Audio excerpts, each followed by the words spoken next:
This video is for you if you have injured your TFCC or like you're trying to avoid surgery or you're recovering after surgery. The TFCC is this group of complex. It's called the triangular fibrocartilage complex. So it's just a bunch of ligaments there, and ligaments hold bone and bone together and give us stability. And when we tear or we injure it somehow or another, we lose that stability. And when those ligaments aren't holding us down and keeping it all together, then it causes a lot of pain, and it causes you pain right here in your wrist. And your TFCC is affected two ways, with you being able to bring your wrist up and down, but more importantly, being able to turn your palm up and down. So when you can't turn your palm up and down, it's kind of a pain in the ass. Like, it gets in the way of a lot of things that you wouldn't even consider and think that were so important, but it does. My name is Huang. I'm an occupational therapist, a certified hand therapist, and at my clinic in Miami, Hands-On Therapy Services, we treat people trying to avoid surgery quite a bit, but sometimes you have accidents and you need to just have that surgery, right? So part of it is like knowing when to have the surgery, right? That's between you, your surgeon, your therapist. Majority of the time, you want to try conservative therapy first, and then if it doesn't work, then you would go for surgical intervention, right? And that's just usually the protocol, because there are certain parts of the TFCC, the group of ligaments, certain parts of it don't have good blood supply, and so you don't want to do surgery where you don't have like good blood supply. So therapy first, and then surgery if therapy doesn't help. But here are three major concepts. I'm going to share with you three exercises with those that are really important to your recovery, right? Regardless, these are three concepts I'm always talking, that I do here at my clinic, and I teach other therapists as well. I'm just going to tell you, and then I'll go into specifics. There's three things you want to know and pay attention to. Number one, you need to gain pain-free range before you start doing like hardcore strengthening. You need to strengthen your shoulder and your elbow, not just focus on your wrist. I know it hurts here, but here and here help to give you that stability that you need, so you don't put so much pressure on your TFCC. So if you don't work on those areas, it's just going to take you forever. Go to the other areas, and it's going to just really help with your overall recovery. And then number three, weight bearing is your friend. You want to be able to put weight through your wrist. I don't care if you don't do push-ups, that's fine, but just getting out of bed, just getting out of a chair, we need to put weight through our wrists. Being able to carry heavy things requires your wrists to be able to take the brunt of that kind of work, and so we want to make sure we're practicing and doing those things towards the end of the recovery process, right?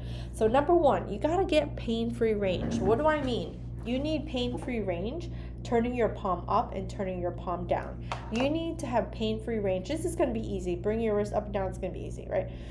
This is where you might be missing and why you continue to have pain. You need to be able to turn your palm up, and you need to be able to bring your wrist back and forward without pain. It doesn't mean that you can't do some strengthening to get rid of that pain. It just means like you don't want, this concept, which I hear a lot when people come into my clinic, is that no pain, no gain, just make it hurt. That does not apply. That does not apply for ligament injuries, right? You do not want sharpness of pain.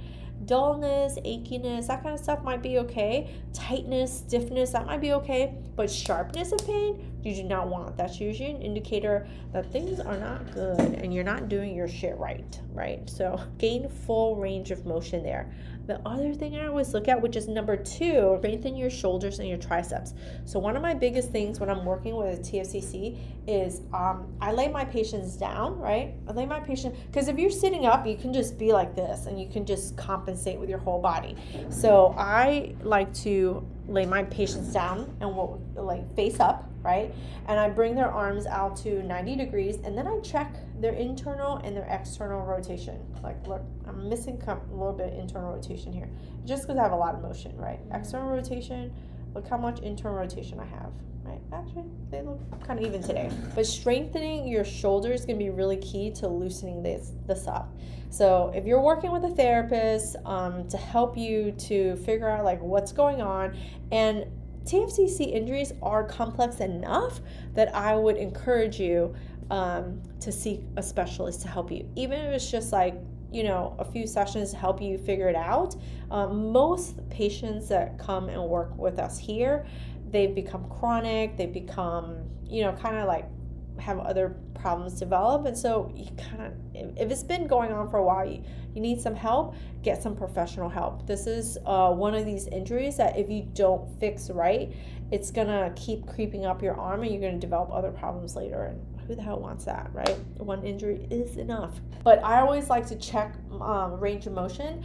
And if you can, I'm gonna just show you with a band, but I like to work internal and external rotation. So if you get a loop, I just had this. So you want to make sure that your elbows are by your side, right? And you're going to do external rotation, right? This is external. So external is coming out, right? External rotation. The other one is coming in. So you need to have it, locked down somewhere. And then you're going to pull into your belly. That's called internal rotation. And you can actually do it with your palms down or your palms up. I recommend palms down. Usually it's a little bit less painful, easier. So go into the direction of ease, and that's going to help you do it also with your palms up. So the position of your forearm is going to play a role in like how your shoulder helps your wrist. All right, take it from me. I do this all the time. All right, your therapist might not do that, but this is what we do. I also teach my therapists who are part of my classes and stuff like that, these little tricks. But just keep in mind, there's a gazillion shoulder exercises, and it just depends on what you're capable of doing. Some of our patients can't lay down, some of them can, some of them are more active, some of them are not. So it just depends on your level and what you're capable of doing. So, really figure out how to do it correctly, because if you're doing the exercises and you're doing them incorrectly, it's not going to help you. Right?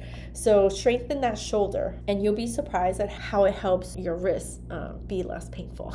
Right? The third one is weight bearing. Weight bearing is your friend. So you want to start with, so weight bearing is like this, right? Just putting weight through your wrist. If you can't put weight through your wrist just yet, you can, I love planking. I mean, I don't love planking, but I love it for fixing a lot of hand and arm problems. A lot of my patients come in with wrist pain, so putting weight through and doing different exercises like that is just out. Like, I see other people's videos and examples, and I'm like, I can't do those exercises because my patients all have wrist pain, right? So if you have wrist pain and you can't put weight through it, put it through your elbows, right? So plank on your elbows. So if you plank on your elbows, guess what?